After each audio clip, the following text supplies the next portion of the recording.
ABC Thursdays. Welcome back. Grey's Anatomy is all new. Why didn't you tell me you were pregnant? The drama going down. Bungee jumping from the bridge, his cord snapped. We need all hands on deck. Is unbelievable. You think you're God's gift to this hospital? You're just another doctor. My relationship with Catherine is complicated. I'm gonna sue you. Your lawyers know where to find me. You're unbelievable. Grey's Anatomy.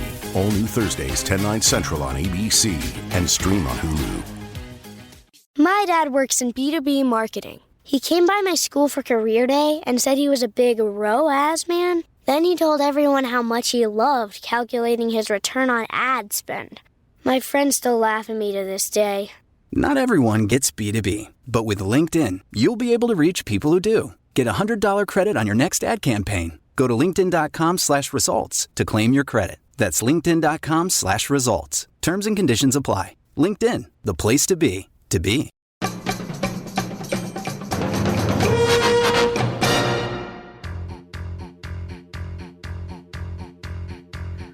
So imagine trying to pitch this to a movie studio in the 80s. Two clueless slackers travel through time in a phone booth, rounding up historical figures for their high school history project. Not exactly an easy sell, right?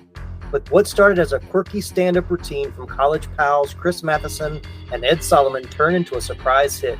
The film did more than just make money. It inspired a sequel, an animated series, a comic book, and even its own breakfast cereal. After a challenging production complete with budget issues, a rewritten ending, and hundreds of auditions, the film finally hit theaters. While initial reviews were most heinous, it steadily won over audiences, and the rest is, well, history. So jump into the time-traveling phone booth, practice your air guitar skills, and don't forget to wind your watch as Nicholas Pepin, Chad Sheppard, and Laramy Wells and I discuss Bill and Ted's Excellent Adventure from 1989 on this episode of the 80s Flick Flashback Podcast. Tired of school? Who was Joan of Arc? Noah's wife? Like to travel? Can we go anywhere we want at any time? You can do anything you want. Let's reach out and touch someone. Meet interesting people. How's it going, Royal Ugly Dude? Put them in the Iron Maiden. Excellent! Execute them. Oh, yes. Then hitch a ride with Bill and Ted's Excellent Adventure. Party on, dude. Rated PG. Starts Friday, February 17th at a theater near you.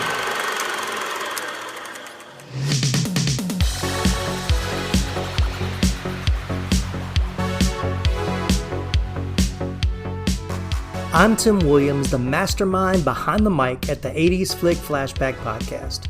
Joining me on each epic episode is a guest co-host who's as crazy about 80s flicks as they are about wearing parachute pants and solving Rubik's Cubes. We're diving into nostalgic treasures we saw at the local theater, rented on VHS tapes, or discovered on cable TV. From blockbusters that make you say, I feel the need for speed, to hidden gems that'll have you screaming, They're here. It's a blast to relive these old memories and share our thoughts on what made these movies so special. We reminisce about our first-time watch experiences, share our favorite scenes, and even discover fascinating behind-the-scenes tales about the cast and crew along the way. Haven't hit that subscribe button yet? What are you waiting for? Come on, do it. On Apple Podcasts, Spotify, or your favorite podcast platform. And hey, while you're at it, be a pal and drop us a written review along with a 5-star rating to tell us what you think about us. The sportos, motorheads, geeks, sluts, bloods, wastoids, dweebies, they all adore him. They think he's a righteous dude. Take a day off and come hang out with us on social media. Just search 80s Flick Flashback on Facebook, Instagram, and TikTok. And don't forget to bookmark 80sflickflashback.com for more gnarly content. Get out of town. I didn't know you did anything creative. Want to crank it all the way up to 11? Become a supporter on buymeacoffee.com for only $5 a month. Do or do not. There is no try. Click the link in our episode show notes, and while you're there, soak up the extra trivia and fun stuff that didn't make it into today's show. Thanks again for tuning in. Now, let's get right into today's episode. Welcome to the party, pal. Welcome in, everybody. So glad to have you on this episode of the 80s Flick Flashback Podcast, talking about Bill and Ted's Excellent Adventure. One that I've been requested multiple times from one of our guest co-hosts, so finally got a chance to do it. I'm glad he's here. Well, let's go around the table to see who we have on this week's episode. Starting to my left, it's Nicholas Pepin from Pop Culture Roulette. How you doing, Nicholas? There is something afoot at the Circle K. Something strange, yep. And then Mr. Chad Sheppard is back with us. How you doing, Chad? Gentlemen, we're history. And from Moving Panels, it is Mr. Laramy Wells. How you doing, Laramy? Dude, I mean, it's just. Yeah, I have a little statistic about how many times "excellent" and "dude" were said in this movie, and we'll get there. So, all right, we're so glad to have you guys on this episode. I know you're excited to talk about this one, so we'll start like we always start. When did you see it for the very first time? We'll start with Nicholas.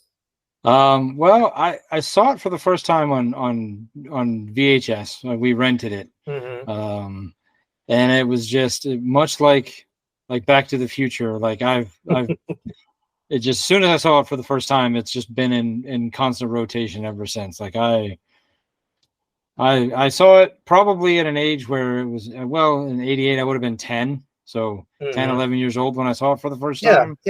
Yeah, I mean, it was perfect age for somebody who didn't know what stoner comedies were, but, still enjoyed them anyway. So, All right, what about you, Chad? I rented it from Blockbuster. Okay. Definitely a rental. Oh, yeah. All right, Laramy, which TV station did you watch this on? I don't know. This one actually may have been like the other two. This may have been a Blockbuster rental. I really can't remember. This is one of those movies that just has always been in my life. So I really cannot remember the first time I saw it, but I would believe that it was probably a Blockbuster rental and not television. I actually remember seeing this one in the theater. I saw this at the military theater when we lived in Maryland. So, of course, it wasn't a first run. It had been out for a while by the time I saw it. But I remember going to the theater with a bunch of friends, all of it, 13, 14 years old, all of us together. And like you said, it was kind of that, it's definitely a preteen, early teen geared movie where it's just stupid enough and you're not thinking too much about plot and plot holes. You're just enjoying the ride and watching these two guys do goofy things. So I remember really enjoying it. But it's not one that I've watched a whole lot over the years. Like, I think I remembered liking it when it came out. I think I might have seen it a few times when it came on cable after that. But then I just really kind of didn't really think about it again until probably about 10 years ago when, starting to get back into 80s movies again. But how long has it been since you watched it before rewatching it for the podcast? I actually think it was only about 4 years ago because I think I rewatched this and Bogus Journey to prepare for Face the Music. Yeah. Yeah. I'd say, what about you, Chad? I think it was right before the Face of the Music came out. My wife's a huge Keanu Reeves fan, so wasn't too hard to convince her to rewatch. I almost borrowed one of her. No, like I rewatched it right before we started, and she was in there, and I was like, I'm gonna rewatch it. I was okay. She said, I guess, and then I came in here to set up my stuff, and she was still watching it. And didn't pause it, just kept watching it. I'm like, okay. So yeah, it's one of my sick movies. Like, when I'm not feeling well and I'm lounging on the couch, I will watch it. So it's been within the last year I've watched it. It's also sometimes like when I go to sleep, I'll turn a movie on just to like have noise in the background. So yeah, it's watching it straight through. It's probably been about a year, but I've started it and fallen asleep 20 minutes into it. A lot. Right. It is kind of a slow starter, so I could see that being a good one to kind of fall asleep to. I actually started it last night before I went to bed and watched about the first 30 minutes of it. And I was like, okay, this is a good spot. I'm going to go ahead and cut it off. I didn't want to fall asleep on it. So I didn't watch it all in one setting, but I had just watched it kind of like you guys. I think I rewatched this one probably 4 years ago. I haven't seen all of Face the Music, which is sad to say. I started it but didn't finish it. But I think maybe like 10 years ago when it popped up on one of the streamers, they had both Excellent Adventure and Bogus Journey. And so I watched both of them back to back. And I will say I like this one more than Bogus Journey. But I got mixed feelings. Yeah. There's a lot about Bogus Journey I like too. So I've come around on Bogus Journey. Like when I saw Bogus Journey in the theaters. I did too. I was about to say that. I actually saw Bogus Journey in theaters. Yeah. I see that was what I did not go to the theater to see. I watched that one on video. So yeah, and I remember not really liking it all that much, but now I've watched it again. Like, you know, when I watched Excellent Adventure, I'm like, like I appreciate it now more than I did then. Like, I don't know. But yeah, I've come back around on Bogus Journey, and Face the Music is not bad. Yeah, it's not good either, though. Down the middle. I watched Bogus Journey a lot more because I think, like Larry says, it was on that one was on TV more than the first one. So for me anyway, I remember watching that a whole lot more. I think that was true. I do think Bogus Journey came on television a lot more often than Excellent Adventure did. So let's jump into story origin and pre-production. So as I mentioned in the intro, the movie screenplay was written by Ed Solomon and Chris Matheson in early 1987. It was actually based on a comedy stand-up routine they had performed in college. The characters would discuss current events without knowing what they were talking about. It originally included a third character named Bob, but the comedian who played him lost interest after a few performances, so it just became Bill and Ted.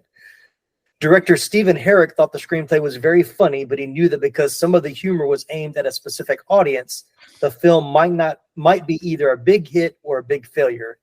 He had difficulty finding a company to distribute the film. Warner Brothers wanted to make it for $10 million, but couldn't figure out how to pay for it. When Warner Brothers couldn't pay for it? Anyway, eventually Dino De Laurentiis picked up the film through the De Laurentiis Entertainment Group, or DEG. In a 1991 interview, co-writer Ed Solomon said the characters of Bill and Ted were originally seen as 14-year-old skinny guys with low-rider bell-bottoms and heavy metal t-shirts who were despised by the popular kids at school. Casting Reeves and Winter changed the filmmakers' images of the characters because they said, once you cast Alex and Keanu, who look like pretty cool guys, it was hard to believe. The original spec script for the film was called Bill and Ted's Time Van. In this version, Bill and Ted are at risk of failing their history class, jeopardizing their plans to start the band. The story deviated from the film version when they borrowed a van from their 28-year-old friend Rufus and ended up in Nazi Germany. After encountering some problems, they brought Adolf Hitler back to present-day San Dimas before continuing to collect other historical figures. No, thank you. Right. However, this approach became problematic. I wonder why. And Hitler was later replaced with Napoleon in the final script. Yeah. They were okay for it for a little while. Right. Seemed like a good idea at the time. Other ideas in the spec script that were dropped included more involvement of Bill and Ted's classmates, time traveling with them, visiting Julius Caesar in the Roman Empire, inadvertently causing his death, and helping a prehistoric caveman invent fire so they could light up a joint. The original van, a 1969 Chevy, was abandoned due to its similarity to the DeLorean used in Back to the Future, and was later replaced with the phone booth. Contrary to common belief, the phone booth was not intended as a reference to the TARDIS from Doctor Who, as none of the creators were familiar with the show at the time. In earlier drafts... I find that hard to believe. I wrote that on my notes. I find that hard to believe. I find that hard to believe. You can lie to me all you want. There's no way. That show had existed since 63. I'm pretty sure Ed Solomon or somebody saw it. They may not have remembered seeing it, but it was one of those things in the back of their mind. There ain't no way that it is not. You have guys, nerds in the 80s were huge Doctor Who fans. At least one of my best friends. At least in Memphis, where I grew up, Doctor Who was big on PBS. Oh yeah, same here. Yeah, I had a friend. What else were you going to watch in the middle of the night? Right. They had to have known. Yeah. In earlier drafts of the script, other historical figures Bill and Ted interacted with included Charlemagne, as they referred to as Charlie Mangay, Babe Ruth, and a non-famous medieval person called John the Surf, who somehow still made it to the end credits. So was he maybe the guy who is yelling at them when they're about to get executed? Saying, they fell from the sky. It might have been. Yeah.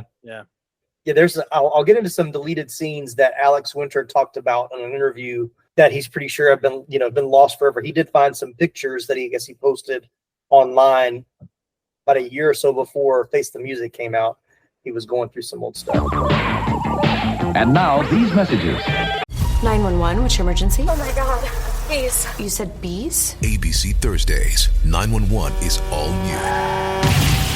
That truck was hauling 22 million killer bees. With the 3-part season premiere of that. That's enough bees to kill 44,000 people. Is that some bee NATO? This one's gonna sting. Help is coming! 911, all new Thursdays, 8/7 Central on ABC and stream on Hulu.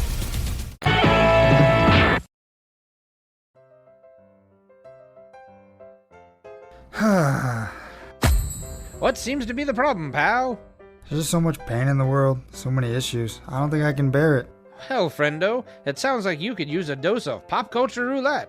Pop culture roulette? What's that? Some sort of pop culture themed podcast or something? That's right, sonny boy. When hope seems far, dive into some PCR. But I already get my entertainment news from Variety. Huh, that's pretty good. If you're a chucklehead, PCR gives you news you need, condensed, unfiltered, and raw, from 3 nerds who know a little something about something. Wow, okay, sign me up. That's the spirit. Pop Culture Roulette. New episodes every Monday, available on all major podcast directories. Are you a fan of movies and TV shows inspired by comics? Ready for a podcast that dives deep into the thrilling world of adaptations? Well, look no further. Welcome to Moving Panels, the podcast where we discuss movies and TV shows based on, inspired by, and adapted from the world of comic books. This is your go-to podcast for all things comics on screen. I'm your host, Laramy Wells, and every Monday we explore the dynamic universe where ink meets action. We break down the classics, reveal hidden gems, and uncover the creative process behind your favorite adaptations.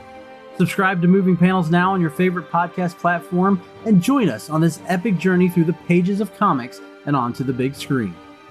Remember, new episodes drop every Monday. Don't miss out. Moving Panels, where every panel has a story and every adaptation is a blockbuster. Subscribe today, and I'll see you on the other side of the page.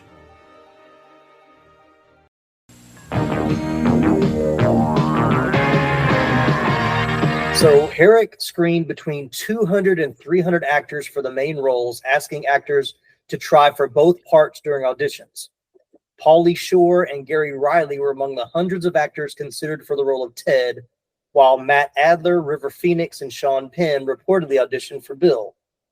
Keanu Reeves was one of the first to audition for the role of Ted. Alongside Reeves, 24 actors were called back and auditioned in pairs to find good chemistry. Reeves arrived early in one of the audition days and met Alex Winter in the waiting room. They discovered they had a lot in common, like a shared interest in bass guitar and motorcycles. They quickly developed a good connection during auditions, which led to them getting the main roles. There's a long-standing story that Reeves auditioned for Bill and Winter for Ted. According to Winter, this story came about because the characters are so similar that even he and Reeves sometimes got confused about who was playing who. Which I do see that there's not much, different, I can't say that word. You'll get it. Differentiation. Is that the right word? Sure. There's not a big difference between the two. How's there's not much difference between the two characters, and they're pretty much kind of the same person anyway. All right, so we got Alex Winter as Bill S. Preston Esquire, which I'm not sure why he calls himself an Esquire, because that's for lawyers, right? I think so. Yeah. He's also known for his role as Marco in the 1987 vampire film The Lost Boys, for co-writing, co-directing, and starring in the 1993 film Freaked, and for directing documentaries in the 2010s. Winter claimed that he gets 2 types of letters from teachers: positive ones from history teachers for encouraging students to learn about history, and negative ones from English teachers for affecting the way the students spoke to him. The characters say dude 70 times and excellent 30 times in the course of the movie. Feels so low. Any character or just Bill and Ted? Any character. Okay. Yeah. Not yeah. That feels low. Yeah, that's why I was asking, because I was like, I expected it to be higher. Oh, no, that's still a lot. And then we got Keanu Reeves as Ted Theodore Logan. Of course, Keanu Reeves was born in Beirut and raised in Toronto. He started his acting career in the Canadian TV show Hangin' In 1984, and later appeared in the movie Youngblood in 86. He became well known for his role in this in 89 and its sequel in 91. He received acclaim for his performance in My Own Private Idaho in 91 and went on to star in action films like Point Break in 91 and Speed in 94. After some box office disappointments, he made a successful comeback with The Matrix in 99, continued to act in various films and make his directorial debut with The Man of Tai Chi in 2013. He gained further popularity with the John Wick film series, which started in 2014. In addition to his film work, Reeves voiced characters in Toy Story 4 and the video game Cyberpunk 2077. He also reprised his roles in Bill and Ted Face the Music in 2020 and The Matrix Resurrections in 2021. And he was Batman. Don't leave out that he was Batman. He was Batman. Yes, in League of Super Pets. He is Batman. Oh, that's right. Yeah. Oh, yeah. Another one that I've missed that's on Max. And he's going to be in the Sonic 3, isn't he? I think so, yeah. Yes, he is. Apparently they're doing Constantine too, so. Yeah. I mean, like, he's still working. They're doing another, I think they're supposed to be doing another John Wick, which I think 4 was enough, but that's just me. I like them all, but that's one of those series like they could have ended after the first one. It's like The Matrix. Like the first one was perfect. It doesn't need more. But all right, so what are your thoughts about Bill and Ted? Perfectly cast. I mean, these are the characters we know, so you can't really imagine anybody. They've become too iconic. Yeah. I mean, it's hard to. I mean, there's a few names that I was reading or that you mentioned that maybe could have done it, but it would have been so different that like I don't know, like those, like you said, those two met and they kind of bonded off screen, and that really showed on screen. And I think it made it work. Yeah, the chemistry between them is definitely what's the most appealing. Like you feel like they're two friends that know each other really well and get along very well. So they're easy to watch together, I would say. Yeah, do y'all remember when they attempted to do it was a live action television show? I vaguely remember something like that. They had the lookalikes. It was on Fox. Okay. I don't know how long it lasted. I just remember it. One season. I was when I was researching it today. I found them all on YouTube, but I did not have a chance to watch them. But yeah, it's a couple of like complete unknowns that are playing Bill and Ted in that one. Okay. Because yes, like Chad said, I think they were just looking for two guys that kind of resembled Keanu Reeves and Alec Winter. When you said that, I was like, oh yeah, I remember that shit. That was like when Fox was trying to actually get starting. Yeah. That's what I vaguely remember that. I remember it being not good at all. There was also an animated series. Yeah. Now the animated series I remember watching. In fact, I had the action figures from the animated series. They had where you could plug an aux cord into their back, and then you'd have it, connected to your tape player, your Walkman, and I do mean tape player, because it would come with a tape, and you'd play the tape, and they essentially were a speaker, and so you had to like squeeze their legs, and then you'd hear the music at wherever part it was currently at. So, right. And you had Bill, Ted with their guitars. You had Rufus had a keyboard. Okay. I want to say Genghis Khan was on the drums, and I don't know if I had anybody else. I think those may have been the only. And then I had the phone booth. Gotta have the phone booth. But yeah, no, I had those toys. Very cool. I remember seeing them. I didn't own any. Yeah. And the phone booth, you pull the actual telephone, you'd pull it out. It was like a pull string. Okay. And then as you let go and it went back in, the antenna at the top would spin around. Okay. Yeah, I had those. I was a fan. Marketing works. There you go. All right, so we kind of mentioned this before we started recording, so now's probably a good time to bring it up. So with Party On, we almost want to think that's with Wayne's World. So the question came up, would we have a Wayne and Garth of Wayne's World if there was no Bill and Ted? Discuss. Different sketch there. Yeah, right. Were they Canadian? I wonder if those guys were Canadian. No, they were from Aurora. No, yeah, they're from Aurora, Illinois. Well, no, I'm talking about the guys who wrote Bill and Ted. Were they Canadian? Ed Solomon? Yeah, Ed Solomon. No, Ed Solomon's American. Yeah. Oh, okay. Yeah, because that's because Ed Solomon's the same guy who wrote Men in Black and the Now You See Me movies. Mm-hmm. Yeah. I mean, there's no way to tell if Dana Carvey and Mike Myers took. I mean, they obviously took some inspiration from Bill and Ted. I mean, because the Wayne's World sketch came out after Bill and Ted, but it's, far enough after that, like they might have been, taking from a lot of the teen comedy buddy comedy stuff. So I mean, I don't think they were trying to like duplicate it, but I just think the popularity of Wayne's World. No, as popular as it was. There's almost no way. This is crazy. The movie was released February 17th, 1989. The first Wayne's World sketch aired the next day. Oh, wow. That is too freaky. Yeah. Okay. So I guess there's no chance it was inspired by it. Right. Then. Well, I mean, Mike, it was. Yeah. Mike had done that. Carrie had done Wayne on like before SNL, on Canadian show. That was a preconceived, role he had done. So I don't know if he did it like Party On to anybody else, but yeah. But still, there's that is crazy that they came out one day apart. February 17th, 1989, the release date for Bill and Ted, and the first sketch of Wayne's World, February 18th, 1989. Wow, that's awesome. But yes, it evolved from a segment called Wayne's Power Minute from 1987 on the CBC television series It's Only Rock and Roll. So the answer is no. No, but good. But good. Or yes, to actually answer your question, yes, they would still exist without. They would still exist, but yes. Gotcha. All right, well, let's keep back to casting. That was a good little side journey. So we got the more you know. Right. We got George Carlin as Rufus. He was regarded as one of the most important and influential stand-up comedians of all time and was dubbed the Dean of Counterculture Comedians. He was known for his dark comedy and reflections on politics, the English language, psychology, religion, and taboo subjects.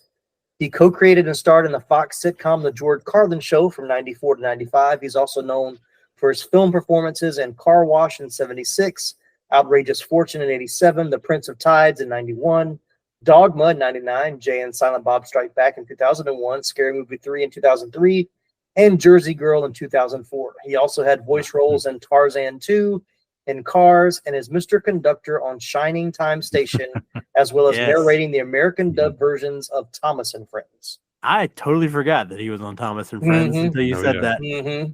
Yes, Didn't he took over from for Ringo, didn't he? Ringo, yeah. So when they actually started filming, the role of Rufus had not been decided. The filmmakers really wanted Eddie Van Halen for the part, but they couldn't afford him. They considered other actors to fit the rock theme, like Ringo Starr, Roger Daltrey, Sean Connery, I guess, and Charlie Sheen, but none of them were comedians. George Carlin was eventually chosen to play Rufus, thanks to the producers who had recently worked with him on Outrageous Fortune. I've seen a few movies. Roger Daltrey could be funny. Yeah, but it's not known as a comedian. But no. But even in he's this, not known as an actor either. Yeah.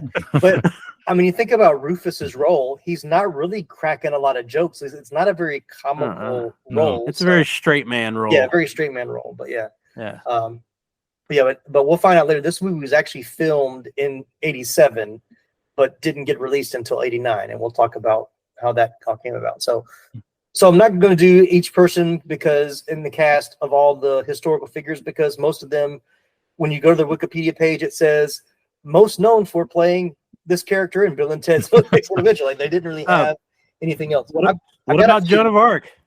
I've got her. Okay. Yeah. I'm not going to list all of them. I just got to why didn't you talk about this person? There's only two that I'm going to mention. The two that I think were worth mentioning. Number one, Al Leong as Genghis Khan, because you've got to talk about the greatest henchman of all time. The one from Die Hard that steals the Snicker bar. Exactly. Yes. Mm-hmm. So characterized by his martial arts skills, long wavy hair, and prominent mustache, he has had several small but memorable roles in many popular action films, including Lethal Weapon in '87, Die Hard in '88, Death Warrant in '90, and Rapid Fire in '92. He's also known for collaborating with director John Carpenter for Big Trouble in Little China in '86 and They Live in '88.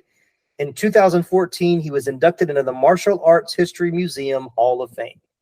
Well deserved, my friend. Well deserved. Yes. So, yes. But yeah, great to see him in kind of a non-henchman role. Good for him.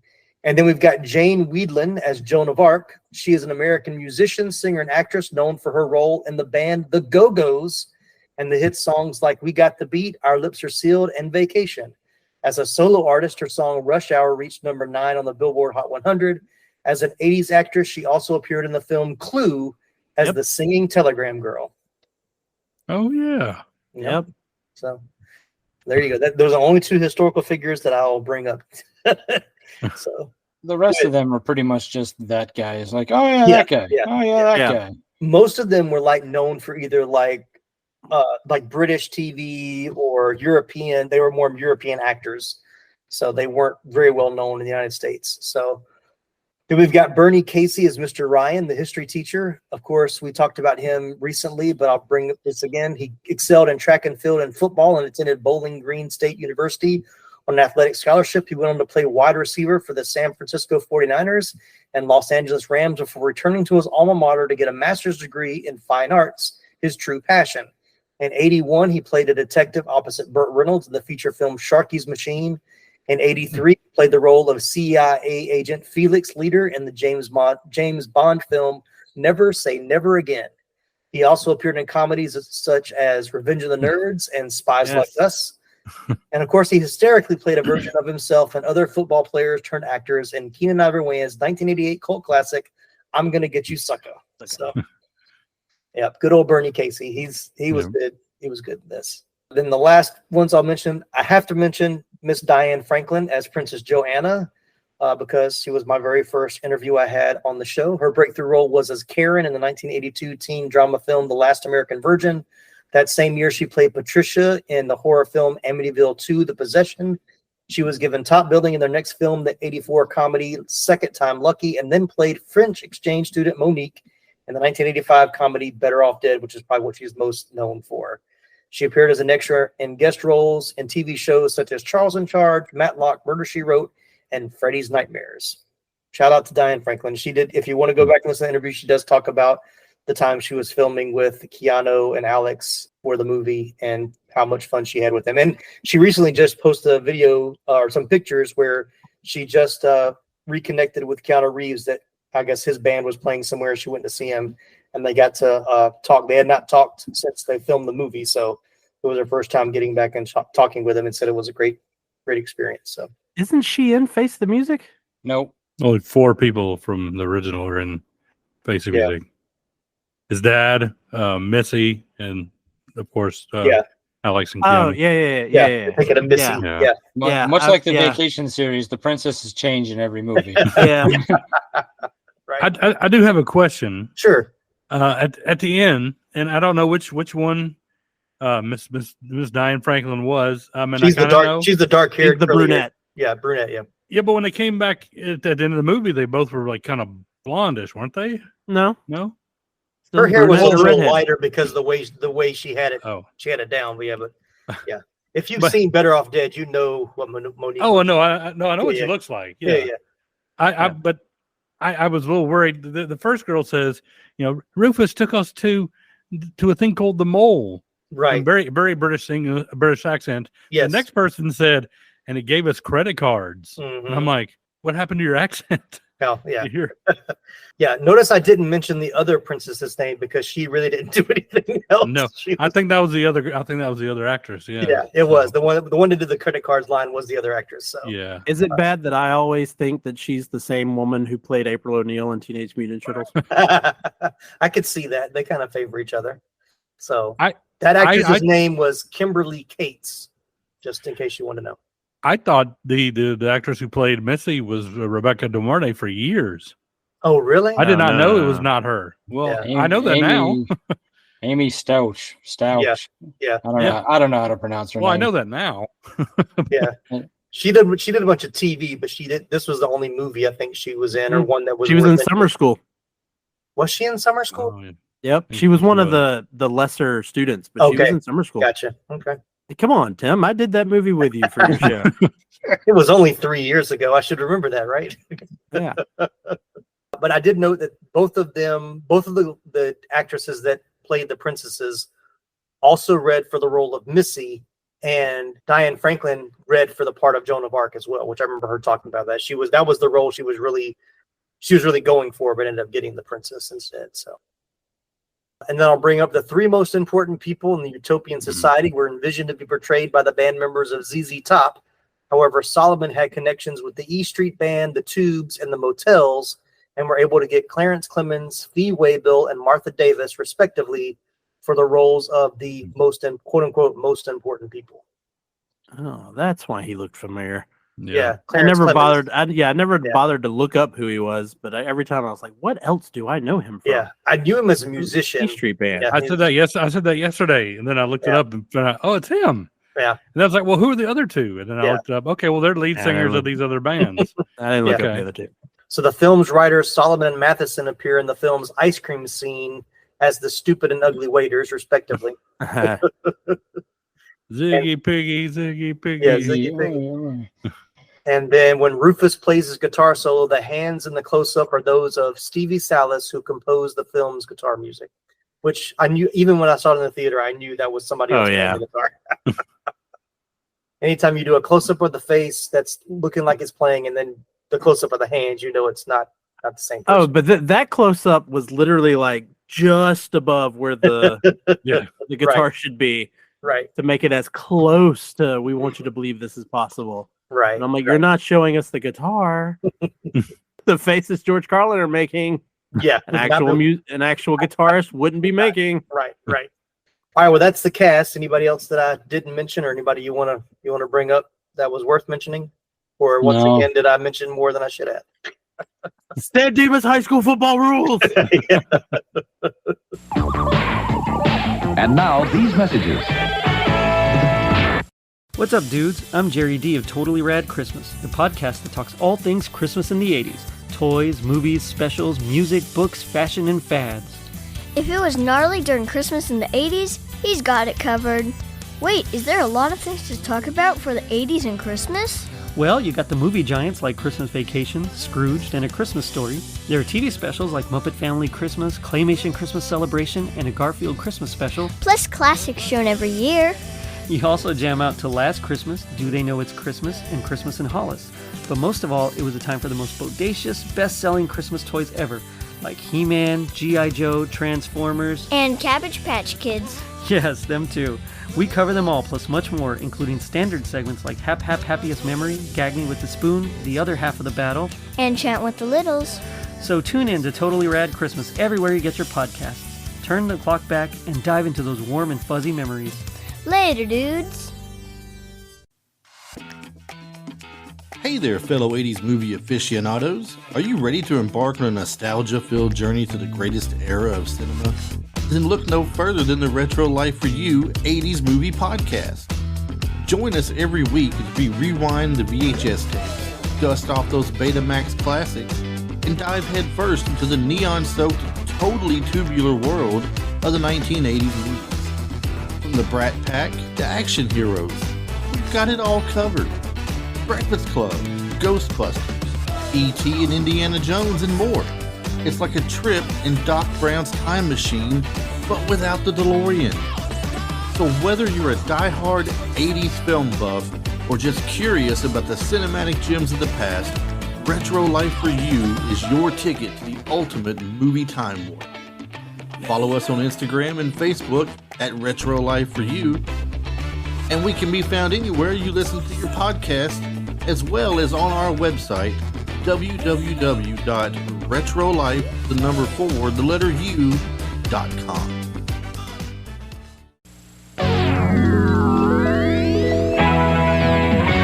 All right, well, let's talk about iconic and favorite scenes. When someone says to you, Bill and Ted's Excellent Adventure, what scene pops into your head first? Things are afoot at the Circle K. Strange things are afoot. Strange things are afoot, yes. What about you, Laramy?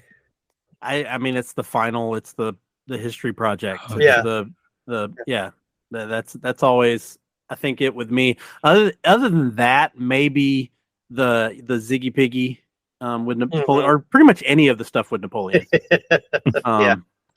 But yeah, that and Beethoven, specifically Beethoven at the mall. Yeah. I mean, those are the 2 iconic scenes I wrote down: is Bill and Ted meeting Rufus for the first time, and then the presentation. Like those are the iconic scenes. Yeah. The presentation at the end is surely the part that what I like. I think especially Abraham Lincoln at the end is like, and be excellent to each other and party on, dudes. Party on, dude. Yeah. Stared directly into camera when he said "party on, dude." Yeah. That was exactly. He turned and looked. That was so cool. Mm-hmm. I mean, I also love the beginning. He said 7 minutes ago. Yeah. So, what about favorite scenes? Napoleon at the water park. I mean, you already said Napoleon, but yeah, Napoleon at the water park is pretty good. Mm-hmm. And then I mean, the Beethoven stuff is good, but I just love it when the whole crew is at the mall and they're all getting in trouble for various different things. Joan of Arc is making everybody like jazzercise. Yeah, the jazzercise is hilarious. The insane jazzercise. Yeah. Like Genghis Khan is attacking everybody with a hockey stick, and baseball bats, baseball bat and football gear, and for me, it's the jailbreak of them constantly going, gotta remember to do this, gotta remember to do that, and they're just making things happen. Mm-hmm. Which I'm assuming is what's supposed to be the case for the project, like how they got all the lights and everything. It had to have been them saying, let's remember to go back and set this up. Yes, that I have a note about that at the end where the writers said that people have asked them like who ran the lights and how did they have all that stuff done, and they said that in their minds they would have gotten other time versions of themselves. Like Bill and Ted were actually running the lights for present Bill and Ted, and they said they wish that they would have filmed that so that it would have been more predominant or more known, that it wasn't such a mystery. But like I said, after they do that jailbreak scene, you kind of can fill in the blank that they they set it up themselves. Mm-hmm. Well, and you can see that they're setting up for that in the beginning of the movie before they even introduce the time travel when Ted's dad's looking for his keys. Yes. Mm-hmm. Yeah. Because I will say, because I always like to try to break down time travel in this. I will say that this is one of those where, if you really think about it, everything that happens in this movie always happens. Mm-hmm. Like, there's no way for them to actually change anything because everything has to happen in order for the events to happen. Right. Which actually says in that scene, he was like, we got to remind ourselves to put the keys here. But I guess if we didn't remind ourselves, the keys would have been here. So it worked. It's like, and I've seen that trope so many times. And I'm like, I wonder, is this where it started or what happened first? Yeah. Mm-hmm. Yeah. I like when stuff like that's used, though. I mean, as I was watching it, actually, because Bethany was even talking about, my wife Bethany was even talking about how that's one of her favorite moments when they're just making things happen. And I actually remembered when they use it to a really good effect in Frequency, when Jim Caviezel has his dad go put something in a spot of the house so that it would be there for him. Right. I like when they do stuff. I will say, though, talking about time, the princesses apparently serve absolutely no purpose in the history of the world. No, because they are the only historical figures that are ripped from the past and stay in the present, which means they apparently, again, if you follow the movie, that means that's what they were supposed to have done. But it also shows they had no purpose of being historical figures. Nope. Which who were they there to get? The king? Because they don't take anybody from that time. That's the only, other than when they stopped to fix the machine. That's the only, they purposely go there, but who were they there to take? They never really specify that one. I mean, maybe it's in the 2.5 hour cut of the movie that we never got to see. There was a lot of stuff like we'll get to it into the trivia, but there was a lot of stuff. There was stuff they would begin to film and then realize it's not going to work, and they would just like abandon stuff.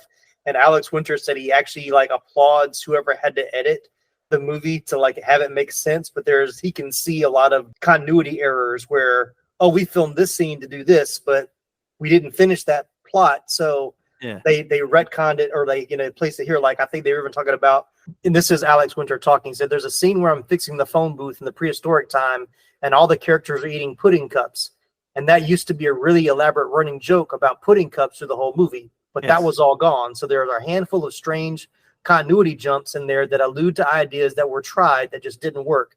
Hats off to the guys who took that on. It's a really good script, but it was throwing the ball really wide. I think they wanted to get it focused before it was done. Yeah, because the other students during their presentation are clearly eating pudding. Yes, yeah. In the audience. And you're just going, why are they eating pudding? Don't like, you know there's got to be a connection, but that's like I mentioned about, like, there was a scene where they were supposed to help, like, the caveman discover fire for the first time, and you kind of see the cavemen coming out when they take off, and like the big flash of like light seems a little bit like fire. So I'm like, I wonder if that was what that whole part was supposed to be. So yeah, it was a hodgepodge at times, I guess. Yeah. So I like the cleaning the house montage. That still made me laugh rewatching it. Like, I just watching them all, you know, and the absurdness of it, which is fun, is that none of them question Bill and Ted about anything. Like, they just get, you know, in the phone booth, and then even cleaning the house, like, okay, Sigmund Freud, you're gonna vacuum the couch. You know, it's like, you know, Genghis Khan's cleaning the toilet, and Bill's, or Ted, which I don't know which one's which, is kind of showing him how to clean it properly. You know, that stuff was really funny. Agreed. So maybe not my favorite scene, but I thought we needed to bring it up because we try to talk about things that are cringy. Was anybody else superly cringed about Bill's dad and young stepmom Missy? And like the whole scene in the bedroom made me feel very. Yeah, I've never been that uncomfortable watching this movie before, but this time I was like, oh, that's just. But I do. They did give us a really good line. Hey, remember when you asked my stepmom out to prom last year? Yeah, shut up, Ted. Yeah, they're like, yeah. Those two exchanges I had written as like my favorite exchanges with them. I don't like the whole situation, and you can tell, like, Ted is just kind of egging him on, especially when they're walking down the steps. It's like he gets him, and you see him make a face like, I got you. I'm just kind of egging you on about. But yeah, remember when she was a senior, we were freshmen? Shut up, Ted. And then, I mean, I know we're only talking about Excellent Adventure, but then the joke is continued even further when Missy's with the other one's dad in Bogus Journey. And then one of their brothers in Face the Music. I don't know, because I didn't see it. I saw it the once. Was Deacon his brother Deacon? Yeah, I think she's with like the whole joke is every movie she's with a different family member. Gotcha. Well, there's even like also. Go ahead. There's this may have been what you were about to say, but there's the reference when she goes, "Oh, Mr. Ryan, tell him I said hi." Right? Yeah, like there's nope, teacher, yes, nope. And then she comes at the end and sits next to him, and the way he kind of looks at her, yeah. Nope. Yeah, I wasn't uncomfortable until he started to shut the door. Like, I was uncomfortable. Slowly. Well, that was That was the high point of cringe, but yeah. Well, as soon as the dad entered the room, it went cringe. Yeah. It got real uncomfortable. Yeah. Like it was weird enough of the fact that they're playing off of he's attracted to his stepmom. But yeah, when the dad then walked in, that went to a whole level of cringe right there. Here's $20. Go buy yourself something nice. Yeah. And then it's in his. I need to borrow your room. Yeah, no, and then it's in his room, which is even worse. I'm like, come on. And then I love the during the project when Sigmund Freud asks Bill if he wants to go next. Right. Yeah. No, I just have a minor Oedipus complex. All right, well, let's. I guess we can jump into scenes and trivia when we think of some other scenes as we're going through these. Bill and Ted's Excellent Adventure went through some rather significant changes towards the end of its production, but what can be said about the majority of the material is that it was written by Ed Solomon and Chris Matheson, as we've already mentioned. The lone exception to this is the very first scene in the movie where George Carlin's Rufus explains his mission to the audience. The bit only came about because test screenings revealed some confusion in regard to the larger context of Rufus's plans with Bill and Ted.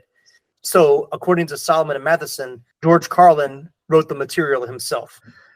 So during rehearsals, Winter and Reeves worked on developing their Bill and Ted characters to move them away from being stereotypical comedic slackers and insert sincerity and other human elements into them.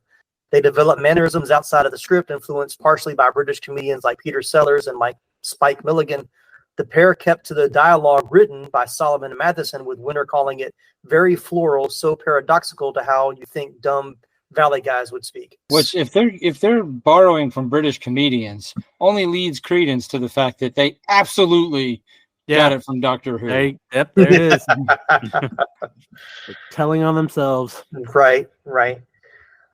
In the film, Bill and Ted claim that they need Edward Van Halen in their band to make it better. After the film was released, Eddie Van Halen jokingly said he would have joined their band if they had only asked, which I thought was pretty fun. Keanu Reeves was 22 and Alex Winter was 21 when they filmed the movie, so they were actually closer to high school age than typical Hollywood productions.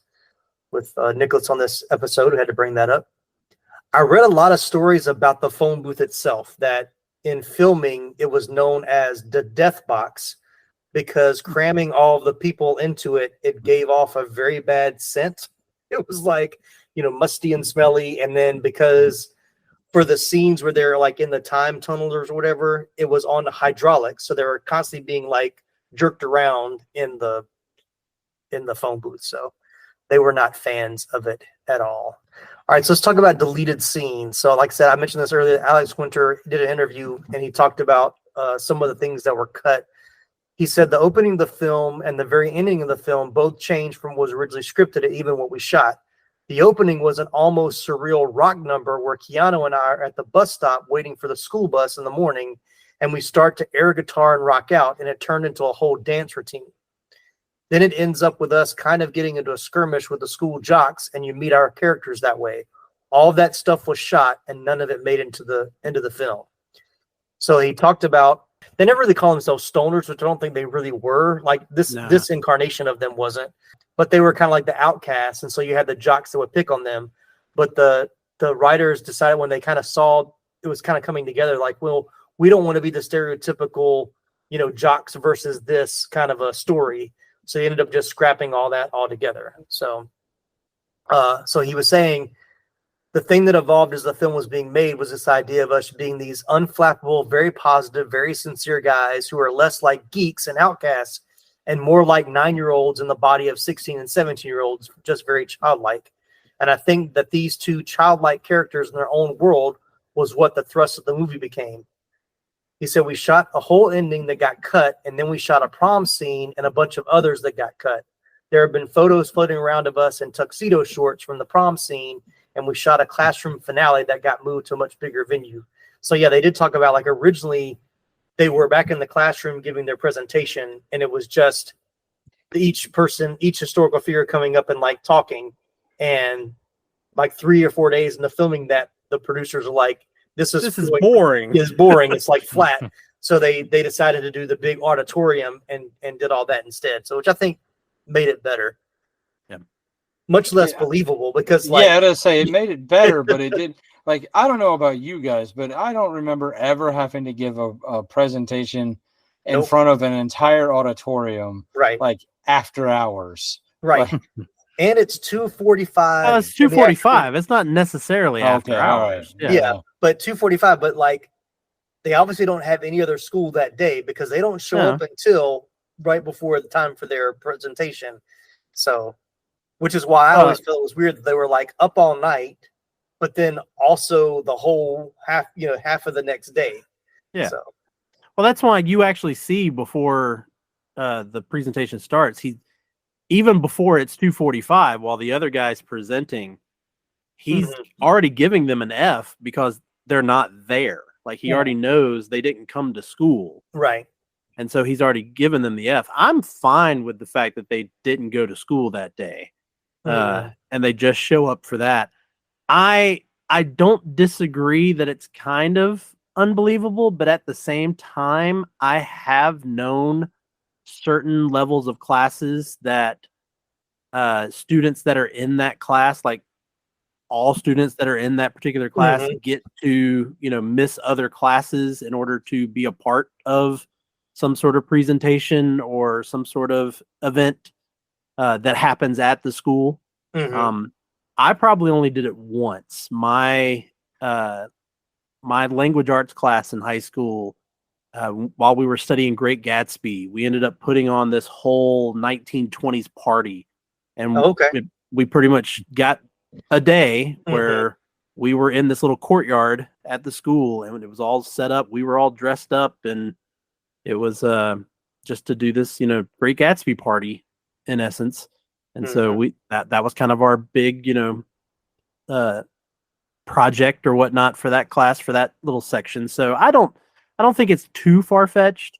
I do think that it's a little too convenient would be probably the, because if they were to have done it just in a classroom, that would have been boring as crap. Oh yeah, I agree. I mean, it's for the movie, it's perfect. I mean, you need that big show ending, and they've got them all standing on the boxes, being still in the background, and like the Hall of Presidents that we talked about earlier. Yeah. Do you remember what he said? Yeah, he said, "Welcome to the Hall of Presidents." Yeah. I would like to see some of the deleted scenes, but I think ultimately, like based off of what I was reading and then some of the stuff you were describing, that the cutting made it a better movie. Yes, yeah, I would agree. I think it does kind of lag a little bit. Like it does for me. It doesn't really become fun until they're at the mall, like when all the historic figures are together and just their hijinks and everything from there. Like them getting them is kind of fun, but you don't spend enough time with each one of them to have enough story there. But if they would have, that would have dragged the movie down. But they also picked up a lot of people too. So, but it's still fun. It's a fun movie. Yeah, I will say this: make sense.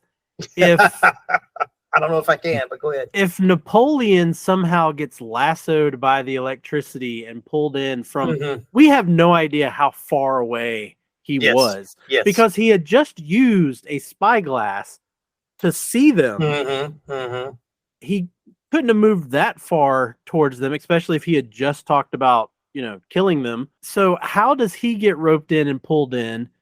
But then yet, dude later is swinging the mace right in front of them, and he does not get roped in. Make that make sense.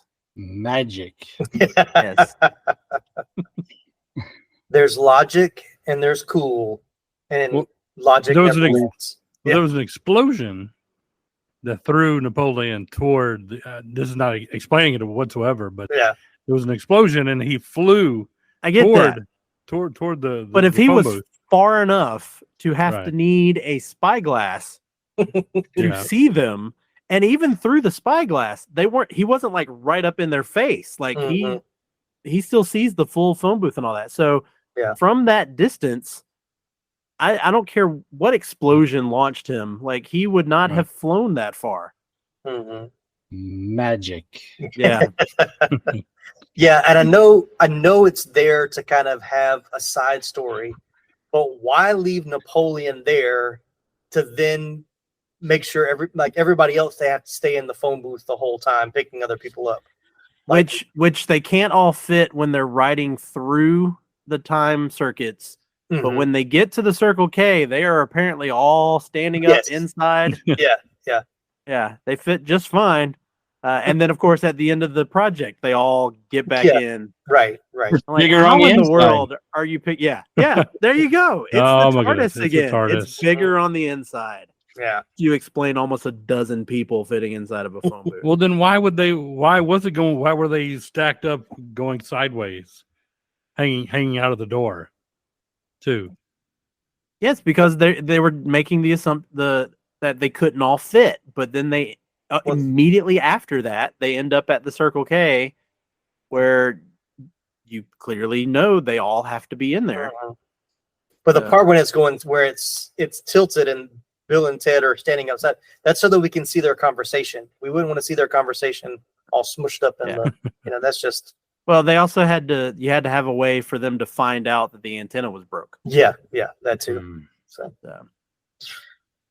All right, well, let's jump into box office and critical reception and start wrapping this one up. In the spring of '87, Bill and Ted's Excellent Adventure was filmed for De Laurentiis Entertainment Group, but the movie wouldn't get released for another 2 years because the company went bankrupt and the producers couldn't find a new home for the project. So it was shelved for a year before Nelson Entertainment and Orion Pictures snapped it up. Before they could send it to theaters, all the dialogue that mentioned 1987 had to be redubbed as 1988. Bill and Ted had its theatrical release on February 17th, 1989 during President's Day weekend. Pretty good marketing there. It landed at number 3 at the box office behind Rain Man, which was at number 2 in its 10th week of release, and The Burbs, which debuted at number 1 that same week. Although it did move to the number 2 spot the following week, it never took the top spot. It did bring in a total of $40 million on a meager $8 million budget, thus being a hit. Rotten Tomatoes has it at 83% on the tomato meter and a 75% on the popcorn meter, or the audience score, because they just changed that. IMDb has 6.9 out of 10 with viewers and a 50 on Metacritic, which is actually kind of high for Metacritic. I would think thought it would have been lower. It's still way lower than it should be. Yeah, still shouldn't be that low. But I'm surprised Rotten Tomato is higher with critics with 83 than 75 with the audience score. So that is hold on. What was the score on IMDb? 6.9 out of 10 with viewers and 50. Yeah, it was. Yeah, it was. It's my favorite number. Right. What number are we thinking about right now? 69, dude. All right, so where does it fall for you guys out of 10? 6.9? I mean, it's gotta be. I mean, all right. There's the number I'm going to give it, and then there's a real number. There's a number it deserves. Really is, because I'm going to give it like an 8.5 to a 9. I love this movie. Yeah, it's not entirely rewatchable. Like you've given me the rewatchability scale, and it's really high on the rewatchability scale. Obviously, since I've apparently watched it way more often than any of you. I mean, if I sat down and thought about it critically, it probably drops it down to like a 6.5, 7, kind of where IMDb maybe has it, but I love it. Flaws and all, I move past that because it's a great movie. So I'm gonna go with 9. Yeah. And in the words of Seinfeld, and there's nothing wrong with that. Not that there's anything wrong with that. That's what it is. Yeah. So what about the rest of you? It's probably, I wouldn't say it's probably a 9, but it's probably in that 8.5 range for me. But I also agree. Like if I were to give it a critical number, it would be a little lower. It wouldn't be in 50s though. No, that's way too low. Yeah, that's way too low. But no, on a personal level, it's probably like an 8.5 for me. All right, what say you, Chad? I like this one with the combination of the second one. I watched the second one a whole lot, and not that we're supposed to compare it, or not that you're going to do it because it's a 90s movie. It's a 90s movie, yeah. But I would say it's probably like, I would say it's 6.9. Okay. Like I'll joke, but that's accurate for you. That's pretty accurate. I mean, it's I've there's a lot kind of Reeves movies that I like, time traveling movies that I like. Mm-hmm. But I like this one. Yeah. So it's not lower than that. So yeah. Yeah. I mean, it's fun. Like I agree with you guys. Like for rewatchability, it's gonna grade pretty high. Like in the 8, like an 8 out of 10 for me. Because I don't watch it as much as other stuff I'd probably watched before it, but it's still fun. It's still a fun watch when I watch it. But critically, it's going to fall in like that 6.5 range for me. All right, well, thank you guys so much for being a part. So, Laramy, what's going on with moving panels? We've got Halloween coming up, so we've got some exciting things there. Ruby and I are going to discuss Coraline. I talked about Constantine earlier. Keanu on the brain. Yeah. Me and my 11-year-old watched Constantine. Yeah. That'd be interesting. No, we watched Coraline. We actually went and saw it in theaters because they re-released it for the 15th anniversary. So we went and saw it in theaters. So we got that, and then for our official Halloween episode, Chad Smith and Blake Fowler joined me to talk about the Marvel special presentation of Werewolf by Night. Mm-hmm. And then Nicholas and Tim, you guys are also joining me to determine the best horror comic book movie in a bracket episode. So yeah, just some fun stuff coming up in October. That the wolf by what did you say? Werewolf by Night. Isn't that Jack Russell? Yes, the character. My father-in-law is Jack Russell. Oh, we actually bought his Funko Pop just because that he had the name on it. didn't me and James. Yeah. James did the horror movie bracket. Yeah. The two of you are doing the 2000s movie bracket. Yeah. I was like, when you said it, I was like, did he change that, or did I commit to something I forgot about? Because I need to watch some stuff if I did. No, Nicholas, and James, because he's my horror movie guy. Yeah. So it was the two of us that did it, and then Nicholas and Tim are doing the 2000s movie bracket. It's our next decade that we've been doing since we started with the 80s. We've done 80s, 90s, and now we got to do the 2000s. Yeah. Or the knots, if you will. The knots. All right, Nicholas, what's going on with Pop Culture Roulette? End of September, moving into.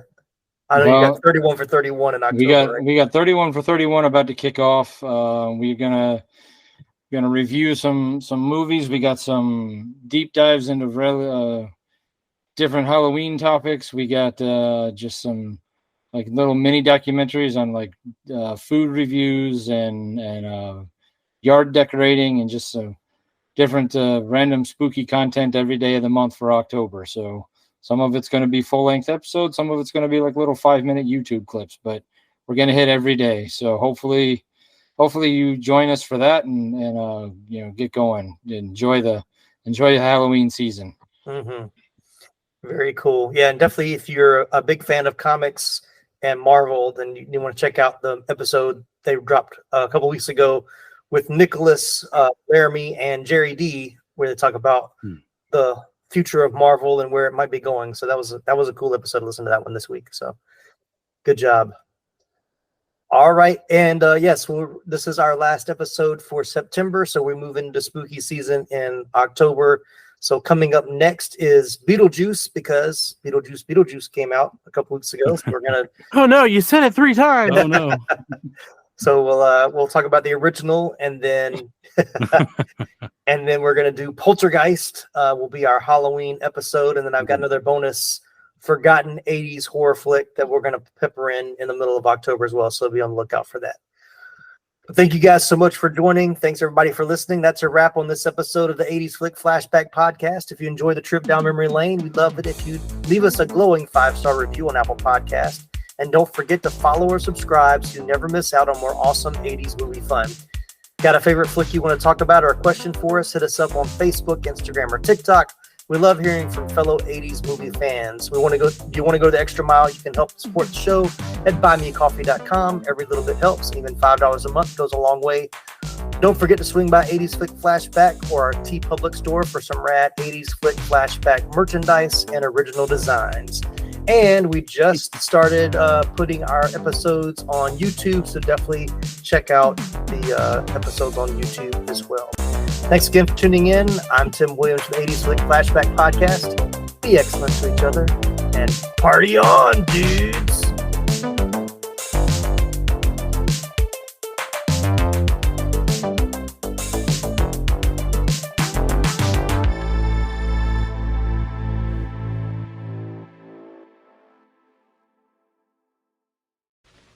You're still here? It's over. Go home. Go.